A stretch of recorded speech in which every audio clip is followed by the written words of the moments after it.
Bon, ben, bon retour de la pause.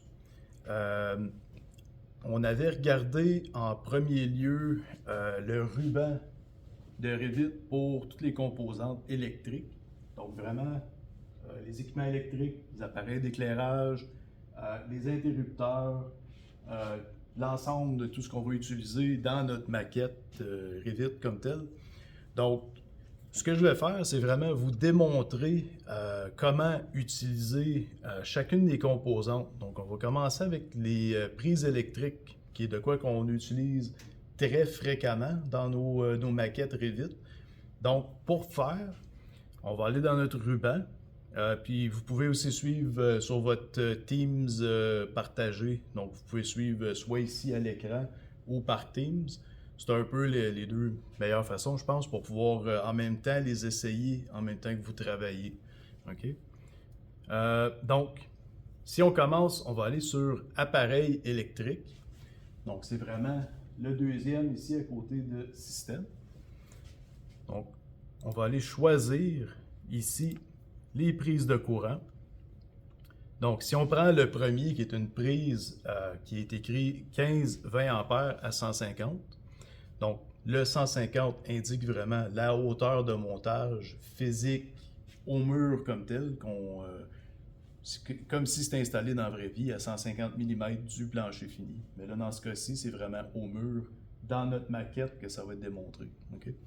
Donc, on va venir ici, cliquer. Puis ensuite, sur la paroi du mur ici, on peut voir que l'appareil est démontré. Donc, on a juste vraiment à venir cliquer à l'endroit comme tel où on veut l'installer. Donc, on va venir l'installer ici. Donc, et voilà, la prise électrique est vraiment installée ici. Si on considère que c'est un bureau, par exemple, on pourrait installer plusieurs prises électriques. Donc, on pourrait venir ici.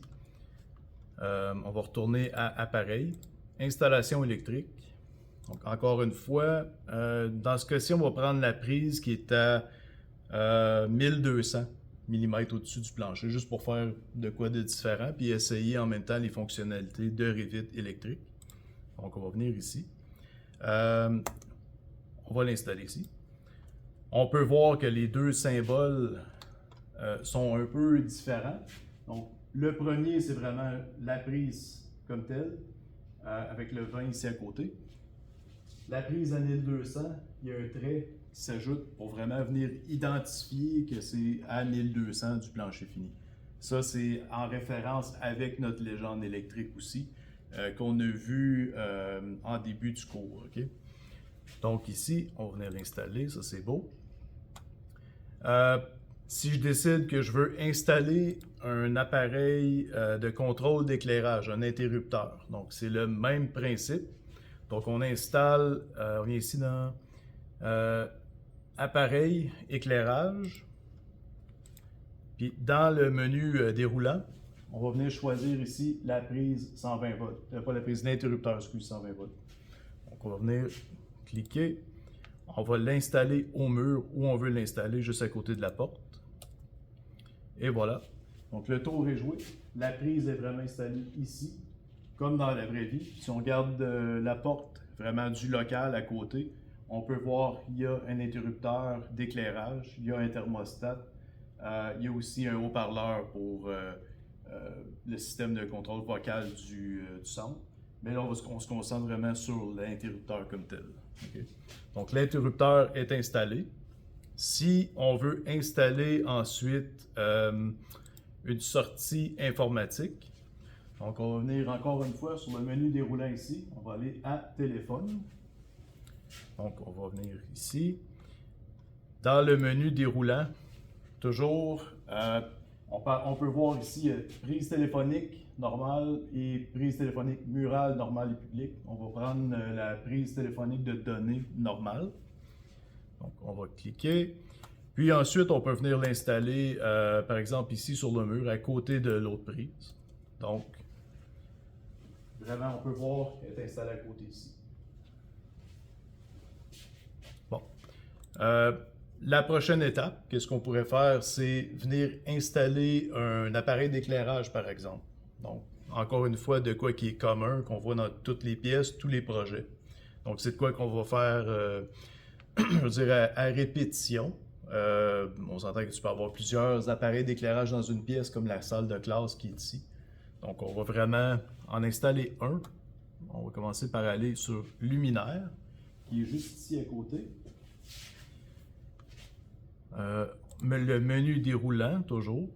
Donc, si on prend un appareil qui est, par exemple, 300 par 1200, puis que je viens lui dire de le placer sur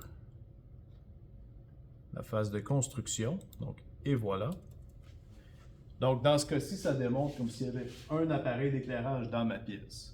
Advenant que je veux deux appareils, on peut venir soit le choisir ici, on peut le déplacer, on peut aussi lui dire je veux le copier et le coller ici. Donc, maintenant, j'ai deux appareils d'éclairage dans mon local.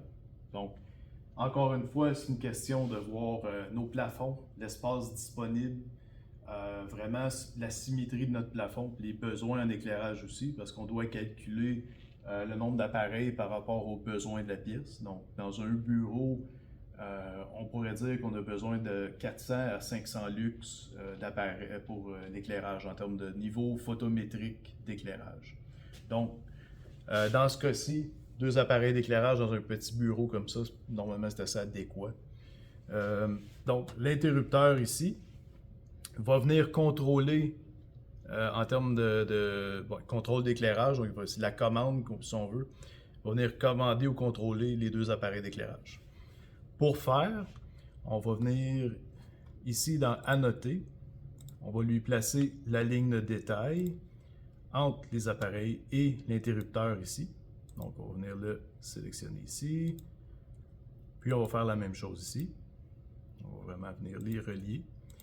On change le type de ligne. Donc, on va choisir un type de ligne qui est tireté, comme ça ici. Donc, et voilà. Donc, on peut voir que l'interrupteur est maintenant relié à nos appareils d'éclairage. Maintenant, si on veut raccorder nos prises électriques à notre panneau électrique, là, c'est une intervention qui est différente. La première des choses qu'on doit faire, c'est on doit cliquer sur notre prise électrique. En cliquant, il y a des options ici qui s'appellent « Modifier installation électrique ». Puis, le dernier qui est au bout ici, lui se nomme « Puissance ».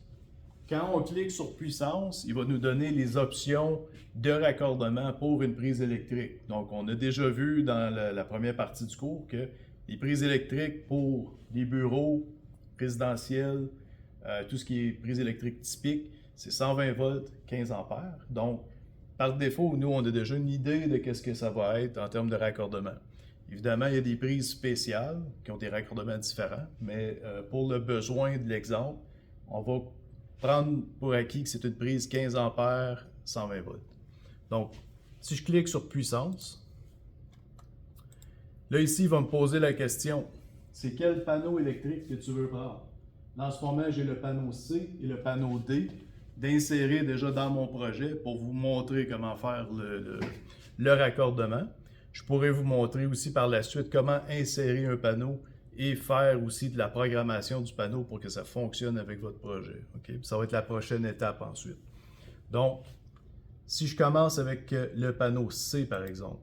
Donc, le panneau C, je lui ai dit je veux qu'il soit raccordé dans le panneau C. On le voit ici. Le logiciel me le confirme. Parfait.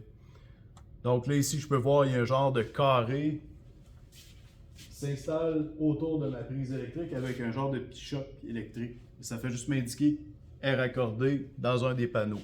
Okay? Donc, si je viens ici, là, il y a un deuxième onglet qui s'est ajouté qui s'appelle Circuit électrique ici. Là, dans le sélecteur du système, ça me dit que c'est le disjoncteur numéro 1. Donc, ici. Donc, dans mon panneau comme tel, C, ça veut dire que c'est mon disjoncteur 1 qui vient raccorder et alimenter ma prise électrique comme telle. Okay?